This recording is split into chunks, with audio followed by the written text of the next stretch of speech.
Welcome to the webinar on RTO arrangements for Vet for School students. Today's session is part of a series of webinars on the Vet for School students policy. Thank you for joining on Remembrance Day. We will make every attempt to finish before 11 a.m. so that you can observe a minute's silence. My name is Gail Newnham and I'm the manager of the Vet Quality and Capability team in the Further Education and Pathways Directorate of the Department for Education. Joining me today is Michelle Potts, the Principal Strategy Officer from the Department for Innovation and Skills.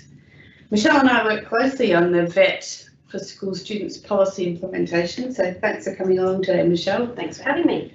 I've also got some members of my team here today, my newly formed team. I've got with me John Rees, the Vet Quality and Compliance Officer. Thanks, John. He's done a lot of work getting today together. Behind the scenes, I've got Leanne DeYoung, who is our Vet Partner Relationships Officer, and also got Sophie from our admin team, who's putting together the prompts. So it's a really great team to work with. Before we start, I'd like to acknowledge the traditional owners of the land on which we meet today and to pay my respects to their elders past and present, and extend that respect to other Aboriginal and Torres Strait Islander people who are present today, and happy NAIDOC week. So the objectives of today are, as I flick through my slides, to explain the new head agreement for RTOs and outline the processes for becoming an approved provider with the Department for Education, and provide an opportunity for the RTOs in the audience to ask questions. Questions can be submitted through the chat box in Teams, and if your questions can't be answered throughout the duration of this session, we will collate them to be responded from Further Education's through our team. The Vet for School Students policy was released by the Minister for Education in October of 2019 with full implementation due in 2022. The government's response to the policy builds on existing good practice in South Australia and focuses on three key pillars of the policy: clearly articulated pathways, enhanced career education, and improved student outcomes. The RTO Vet in School Agreement is a strategy under the Improved Student Outcomes pillar, which aims to improve the quality of vet for school students. In 2020, we have been working on establishing the flexible industry pathways and stackable vet options, which are currently with the Industry Skills Council for endorsement. Our Directorate has also worked on the development of customised SACE options to support students undertaking vet pathways, and working also on the funding model for government schools. The Vet Quality and Capability team are working to develop partnerships, arrangements with RTOs for the delivery of vet for school students, and the development of resources and support to schools to build their knowledge and capability in relation to vet. A series of initiatives are also being implemented to promote engagement, improve communication, and leverage change processes within schools. In 2021, it's business as usual, but you will start to observe some of the changes toward full implementation. There is the change of eligibility to dis-subsidised training places for Vet for School students, where all Year 11 students will be able to access a subsidised training place. Some RTOs will be participating in our Early Adopters project. The VETRO pilots are already underway, and VETRO will be fully implemented in the second semester of 2021. And there will be, through these webinars, a focus on the development of stronger partnerships between RTOs and schools, with the introduction of new agreements, which form part of today's webinar. From 2022, RTOs that wish to deliver vet to South Australian Government school students, where delivery is outside of an apprenticeship or traineeship, will be required to enter a head agreement with the Department for Education to enable them to become an approved provider. Once approved, schools and RTOs will enter a standard vet agreement with schools for the delivery of the training product of their choice. Both agreements are currently with the Crown Solicitor. This webinar focuses on the head agreement and the expression of interest process for becoming an approved provider. A second webinar that will be most likely at this stage in early 2021 will explain the standard vet agreement between schools and RTOs. The new vet agreements will provide opportunities for stronger partnerships between schools and RTOs to support the delivery of quality vet for school students. The head agreement will establish a formal connection between RTOs and the Department for Education to enable gathering and monitoring of course-related information. At schools, the standard vet agreement will promote greater clarity about the distinct roles of RTOs in schools and the responsibilities of each party in supporting students to successfully complete vet as part of their secondary studies. The new agreements will enable streamlined and consistent arrangements for the delivery of vet for school students.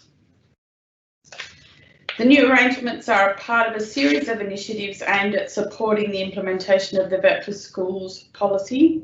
They build capacity within schools and RTOs to respond to the challenges of delivering vet to school students, and they provide clarity for schools on the services offered by RTOs so that the schools can make informed decisions to address the needs of students. They also promote the consistency of contractual arrangements and clearly identify the roles and responsibilities of schools and RTOs and safeguard the quality of vet for school students. The intention is to promote meaningful partnerships between schools, RTOs and the Department for Education in the provision of services which support student outcomes and pathways. Under the new arrangements, government schools will be required to engage RTOs which have been approved by the Department for Education. The approval process consists of the RTOs signing the head agreement for delivery to school students.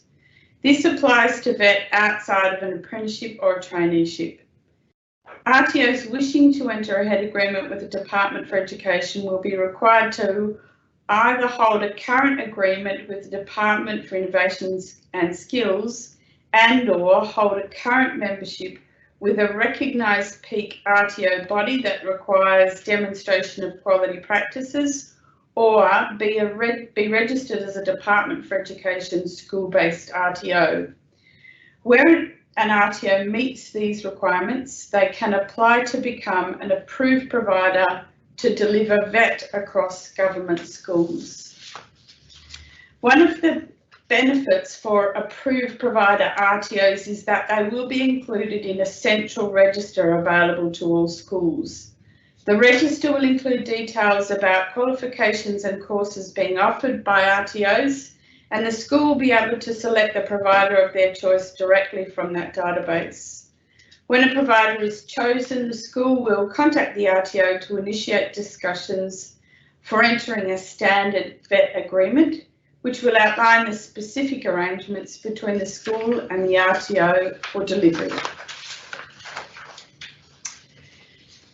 The qualifications which form the flexible industry pathways will be subsidised by DIS.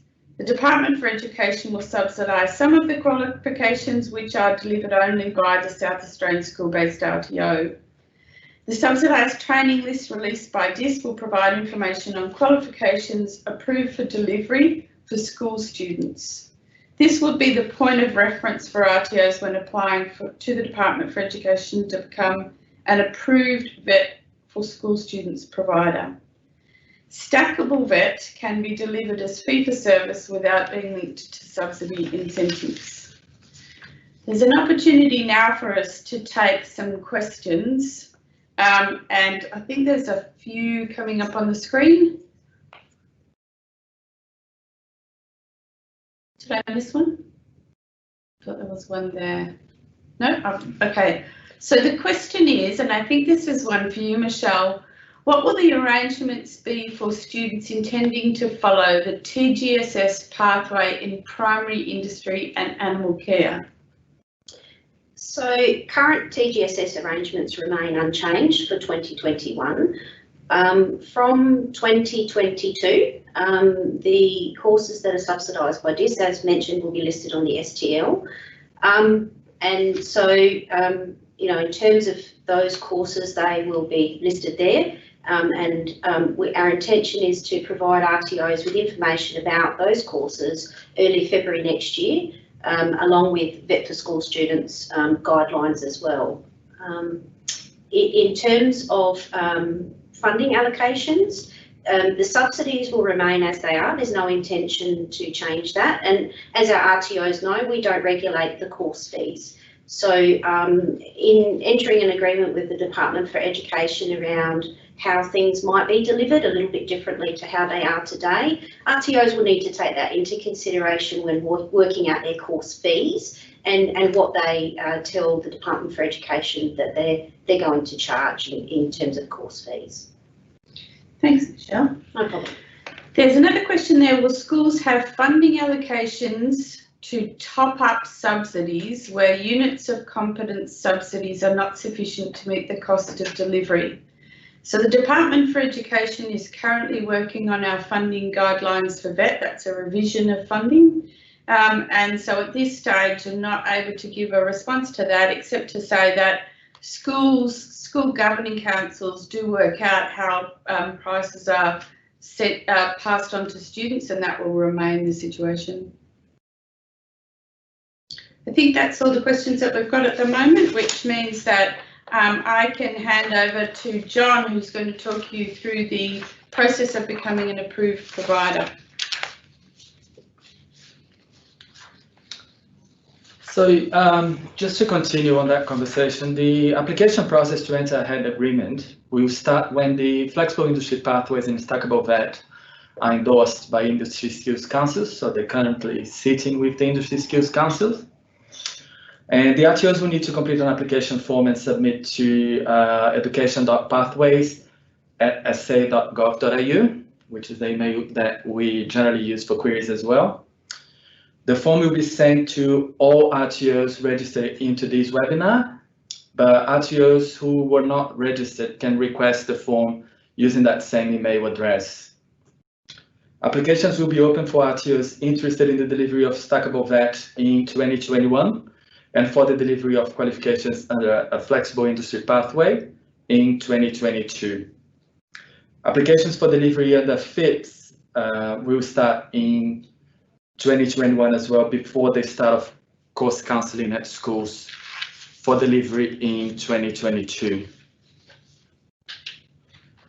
So the application form will request RTOs to provide information on a range of aspects in relation to the course being offered, and that will include the regions where the course can be delivered, the delivery methods and the number of hours allocated to each method, including any self-paced learning, the price range for the course for metropolitan and regional areas, and for delivery to small class sizes. It will also ask for the minimum and maximum number of students in a class, and any partnerships the RTO may have for the delivery of the course. There will be also an opportunity for indicate if the schools will be able to deliver under third-party agreement, which applies for the delivery of Stackable VET only.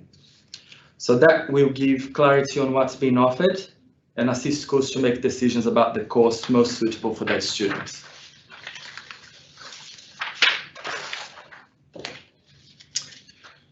So in addition to the application form, the RTOs will need to attach the evidence that's been raised by Gail earlier today to enter a HEAD agreement with the department. And they will be required to demonstrate that, given the nature of the student cohort, the delivery methods do not rely solely on self-paced learning. The volume of learning for the course, including the contact hours and any structured self-paced study, are in line with the requirements of the training package, the standards for RTOs, and the recommendations of the AQF. And that the RTO agrees to abide to the requirements of the HEAD agreement and utilize the standard VET agreement when engaging with schools. The requirements within the HEAD agreement include general responsibilities in relation to RTO statutory compliance and alignment with the VET for School students policy. In addition, there are some specific requirements for RTOs which will support the provision of quality VET for school students. Some of these requirements will include delivering only training products approved under a flexible industry pathway or stackable VET, notifying the department of any matters that may impact the delivery of the services being offered to the students if the RTO is no longer able to provide those services for any reason. Taking part in the continuous improvement of VET delivery for school students as requested by the department, and participating in annual professional learning programs. A copy of the head agreement will be made available to RTOs during the application process, so you have the chance to see it before. So what will be the next steps in the process? When the Industry Skills Councils endorse the qualifications and courses under Flexible Industry Pathway and Stackable VET, we will be sending an email to the RTOs with a copy of the application form. The form will be sent to the email used to register into this webinar. And again, the RTOs that did not register for the webinar, they may request it using the email address. RTOs will then be able to submit the application to become an approved provider with the list of courses they wish to offer and the details in relation to each course. Once the application process ends, we'll be contacting the approved RTOs to finalize arrangements for the head agreement. So there was a fair bit of information in there. We have a new opportunity to asking questions. So we'll be just collecting if there is any questions in relation to what's been provided to you so far. Okay, so thanks, John. The first question that's come in is, we have heard that the majority of Certificate 2 programs will be stopped in favour of Certificate 3 programs in 2022. Is this the case? The subsidised training, as Michelle explained in the first round of questions, doesn't change. So what's there as a subsidised training in Certificate 2 now will remain in place for 2022. I can tell you, in a discussion yesterday in our directorate, lots of people were really excited about Certificate 2s, so as an entry point for school students. So from an RTO perspective, I would imagine that's quite good news, because Certificate 2s are really great for school students. The next question is, can we get access to what the proposed flexible industry pathways and stackable VET are? So for the person that asked that question, it would seem that perhaps they missed our second webinar, which was on flexible industry pathways and stackable VET. So if they'd like to send an email to our Education Pathways email address, then we'll get in touch. We'll send you that web link so that you get the whole picture. And then we'll send you the draft, and as John mentioned, it is still very much a draft because we are working with the Industry Skills Council on the endorsement of both flexible industry pathways and stackable VET. I'm just going to glance over to Leanne to see if there's any more questions. So that is the end of the questions. If throughout the day or the week, indeed, you have any more questions, please use the Education Pathways address to send them through to us. And following the webinar, we will actually also have a communication that comes from Leanne that is about regular communication that will come from our team. I'm just looking, I'm looking at the girls who are laughing, saying sorry as we're flicking through the cue cards. So we're at the end of our webinar. It's always nice to finish with a laugh and finish early enough to let you observe Remembrance Day. Thanks, Michelle, so much for coming over today. It's always great working with you. Thank you, Gail. Thanks, John, and the rest of my team for the hard work that they put into today. And to all of the RTOs, we really look forward to working with you. And I know that Leanne's quite busy setting up appointments for people that actually want us to come out and talk to RTOs individually about what their business model might look like in response to this policy change. So please do get in touch with us. We look forward to meeting and chatting with you. Thank you.